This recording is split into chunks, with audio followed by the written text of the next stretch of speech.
A new law is extending basic labor protections to domestic workers in Massachusetts. The law was adopted after a campaign by organized labor and advocates for immigrants. It's expected domestic workers will become a larger part of the country's workforce, whether as housekeepers or home care providers. To discuss what's ahead in Massachusetts are two supporters of the Domestic Worker Bill of Rights, an organizer with Matahari, Julia Beebe, and a worker leader from the Dominican Development Center, Lora. Thank you very much for being with us.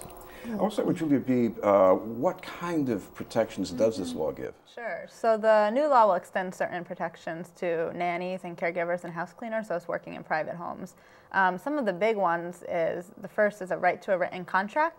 So prior there was no right to a written contract, and a lot of the expectations around the job and the tasks and the payment is very up in the air. So now it will be a right of any domestic worker to ask for a written contract at the very beginning of employment. So that's, we expect to be very big. Another one is the right to go to the Mass Commission Against Discrimination.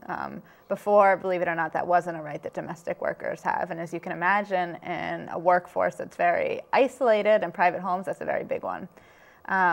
Another big one is the right to notice. A lot of domestic workers, particularly nannies, live in the homes of their employers, which essentially means that their employers are also their landlords. And so if a domestic worker were fired without cause, it meant they also didn't have a home. And under the new law, the domestic worker will have a right to notice, 30 days notice, but also a right to either severance pay or that housing for 30 days or housing somewhere else.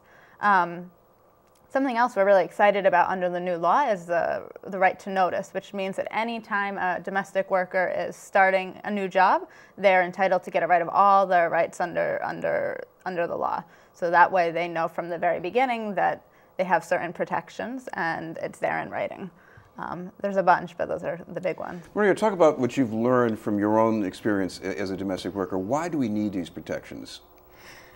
We need it because we want to get treated fairly, like any employee of the Commonwealth. Before, we were living in the shadows. We have no rights at all.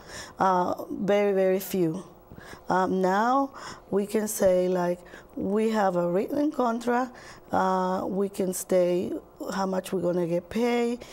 We can get benefits as vacation time, sick days, which is something that we really deserve, because sometimes, or most of the time, we used to go to work sick, and that wasn't good, because if we're sick and we could spread the germ, other people will get sick in the house.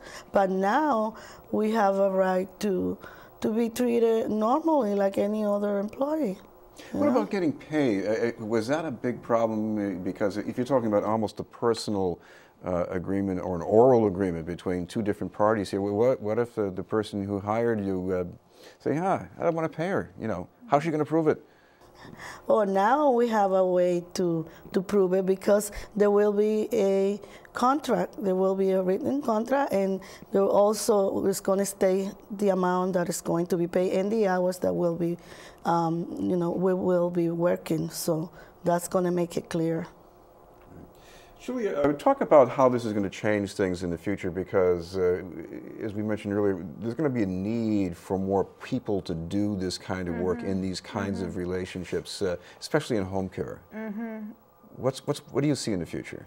Yeah, no, I think that this is a good moment for this to happen. Obviously, we have an aging population in this country, and so a lot of the question is, how do we have a large enough and a trained workforce to be doing this work? So a lot of what we're working on pushing for is dignity for workers, but we think that extends to dignity to the children and to the elderly individuals that these caregivers are taking care of.